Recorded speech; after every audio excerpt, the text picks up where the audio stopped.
got very cold, if it got very, very cold like in Sweden, they might wear what I call an undershirt, which would be a sort of very tight-fitting, entirely wool-made sort of undershirt without sleeves. Then wear the thing they would wear in summer and wore sleeves after, but probably in summer in Sweden, something like that with sleeves. And then some, or in their case, something like this thing.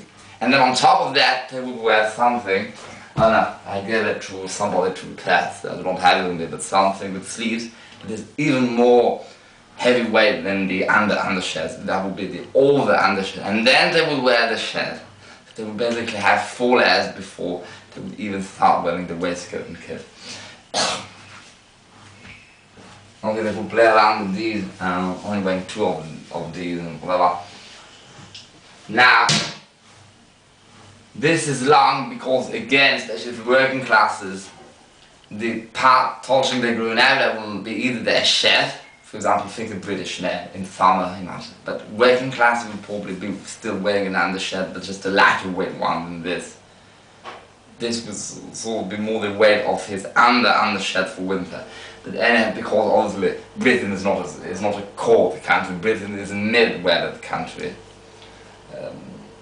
Unlike Sweden or the Finland or Iceland or whatever.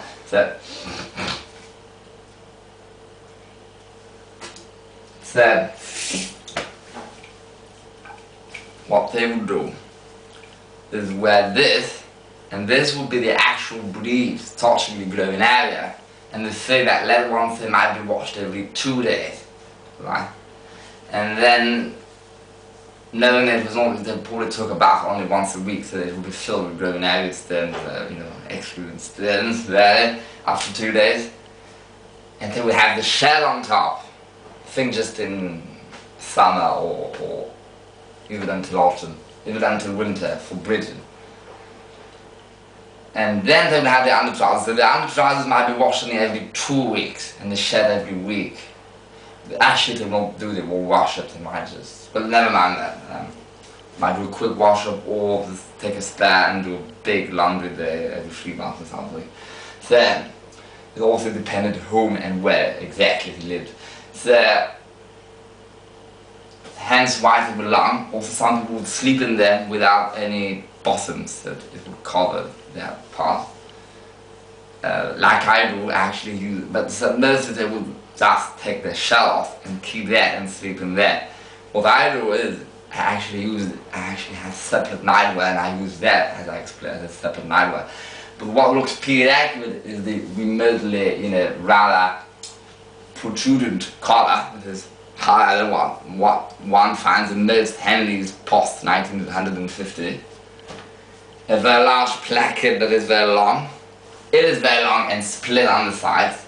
It even has cuffs. In fact, if one lacked a more rural way, or if one desired to make an outfit, if one, for example, lived in England or whatever and liked to go to the countryside a lot and wanted a rural heavy workwear outfit whereby the shirt will not be able even to be starched and one should not even iron there, then one could use this, even if one's skin was prone to rashes like mine. One could use this as an actual shirt on top of an undershirt. And simply so, if one still desired to wear collar with it, simply I think it would be better to sew button, but also one could still make a buttonhole and have a start, but a button is more secured. One could actually then remove this button, sew it at the back, have this be a buttonhole and wear it with a stud and have the option to wear it with a removable collar. That one could be either starched or stiff like a celluloid one, but these are super hard to find, ones that actually fit modern men. Or if one like a stiff or a soft collar that will not have been starched or cannot be starched, like many collars in after 1940, especially after 1950, these fused collars like the radiac ones I showed. I have 2 collars like that on the striped collar, removable collar playlist. And also removable parts could easily be buttoned to these, or this could be taken away, and or even a buttonhole could be added here to where it starts, to have the option to wear removable cuffs easily with armbands to hem the arm, to shorten the arm length, and yet still keep that button as an option to button it like that. So these are easily available upon eBay. Also, the bigger the size is, this is actually a medium. Well, it does not come sized like that. Take it off.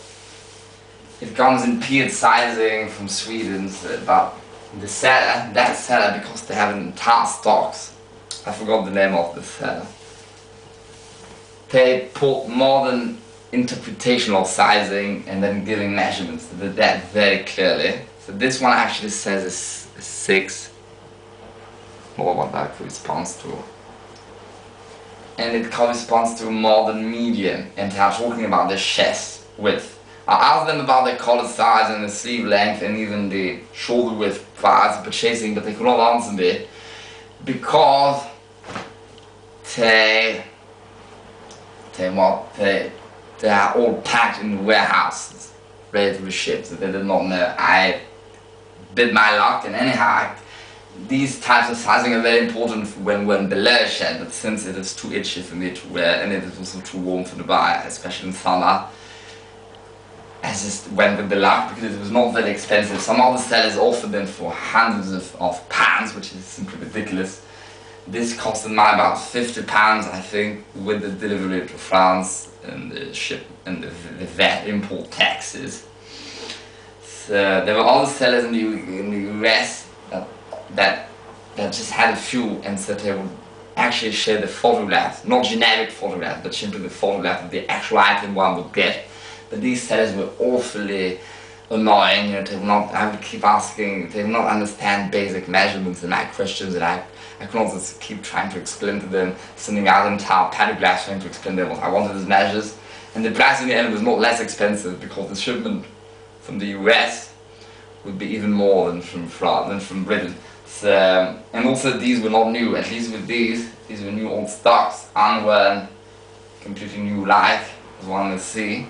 See, to have, all of them have a, like on this undershirt, this modern one, to have a yoke to help them sit a little bit better upon the shoulders.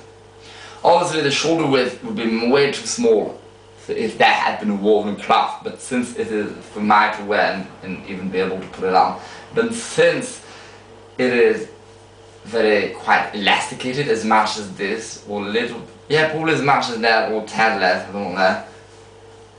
Although it does not contain any polyester or whatever, it is simply because it is entirely knitted, machine knitted.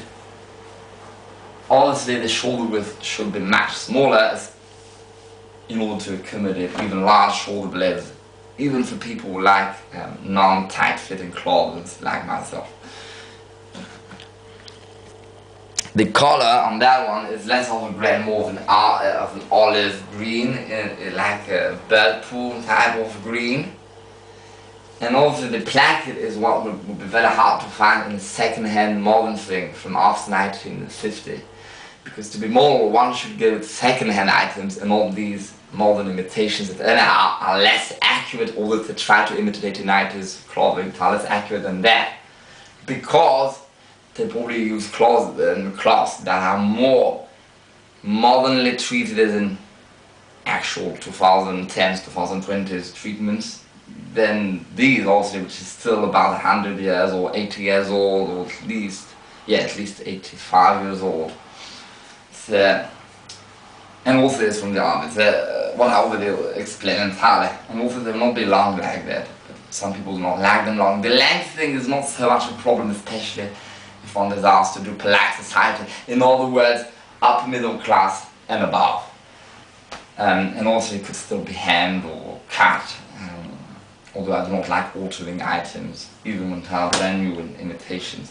But to be moral, one should get old items that are at least 5 years, if not 10, 20 years old. And to find 20-year-old Henleys that are remotely period accurate, it will be very hard. So in such a case one has to go, even if one can't find the actual original from the 1890s, one has to find very old, especially